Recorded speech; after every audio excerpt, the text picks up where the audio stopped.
পঞ্চগড়ের তেঁতুলিয়ায় বাংলাবান্ধা জিরো পয়েন্টে নির্মাণ হতে যাচ্ছে দেশের সবচেয়ে উঁচু ফ্ল্যাগ স্ট্যান্ড, যেখানে উড়বে বাংলাদেশের লাল সবুজ পতাকা। বান্ডেল থাকলে প্রতি সেনমানিতে টাকা বাঁচবে। বিকাশ সেনমানি বান্ডেল কিনে জিতুন প্রতি লেনদেনে। দুপুরে এই ফ্ল্যাগ স্ট্যান্ডটির ভিত্তিপ্রস্তর স্থাপন করেন জেলা প্রশাসক সাবেত আলী।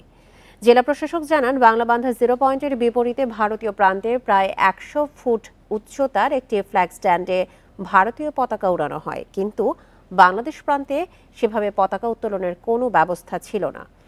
বাংলাদেশ প্রান্তে ভারতের চেয়েও বেশি উচ্চতার ফ্ল্যাগ স্ট্যান্ড স্থাপন করে দেশের জাতীয় পতাকা উড়ানোর দাবি ছিল স্থানীয়দের। এর প্রেক্ষিতে এই উদ্যোগ নেওয়া হয়েছে।